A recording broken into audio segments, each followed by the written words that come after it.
So, in the previous part, you touched on reasons why people work, and you were going, I think, in your thinking towards working from an unconditional frame of mind, putting the agenda of the group ahead of yours.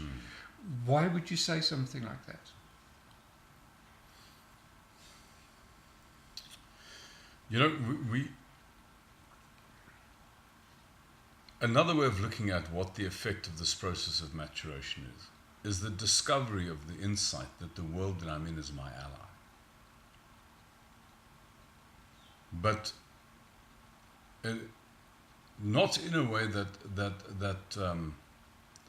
I get sort of I get treated like a child, you know, but in almost like a mature experience of having developed a relationship with the world.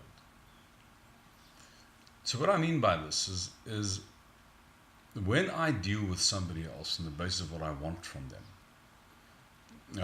So I want you to give me something, and clearly your ability to withhold what you're giving me gives you power over me, and that power that you have over me makes you dangerous to me. However, if you thought I was really serious about what I was trying to get out of you, then you'd probably experience that. You'd probably experience that I was dangerous to you.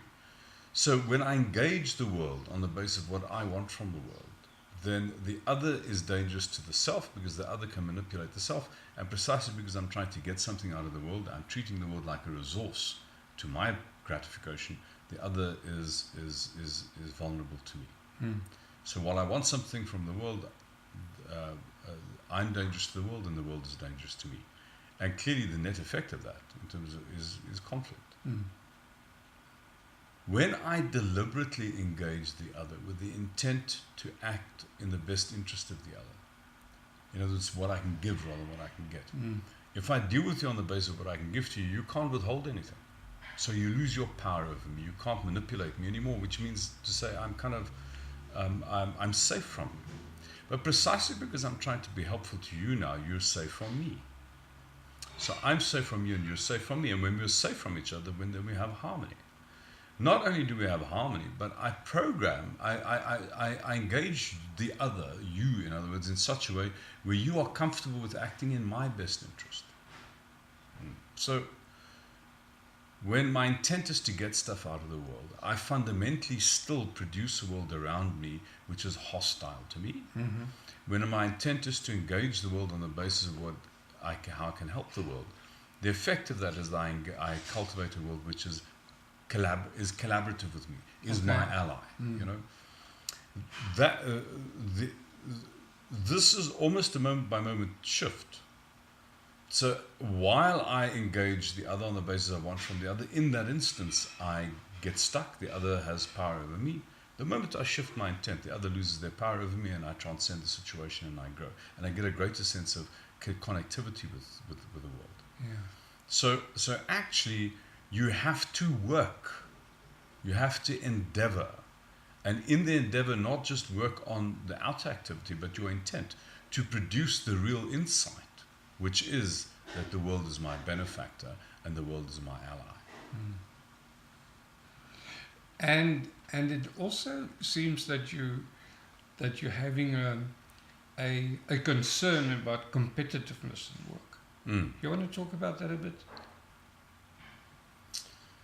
Well, you know, I once worked on a mine that will remain unnamed for obvious reasons.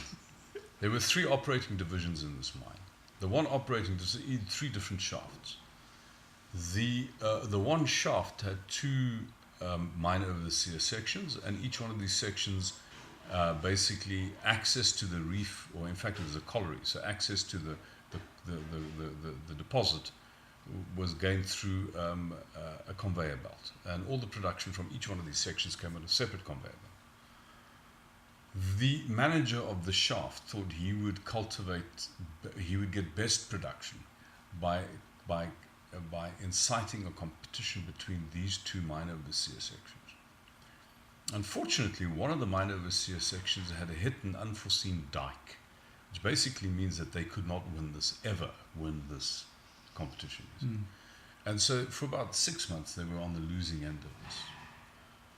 So one day, under the instruction of the mine overseer in charge of the losing section, one of the shift bosses from the losing section went to the winning section with a big spike and drove it through their conveyor belt and cut 15 kilometers of conveyor belt in two.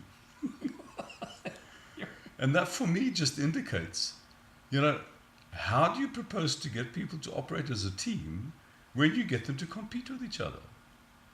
Yeah. Because the thing is, when I'm competing, it's based on win-lose. For me to win, you have to lose. Yeah. Now, if we're working collaboratively, working as a team, then in fact, my job isn't to make you lose. My job is to make you win. Not everybody in a soccer team is a striker. Most of the effort that goes into playing the game is actually team members setting team members up to strike. In other words, it is not to become the hero, to be the one who wins, but to set somebody else up to score, to set somebody else up to be the hero.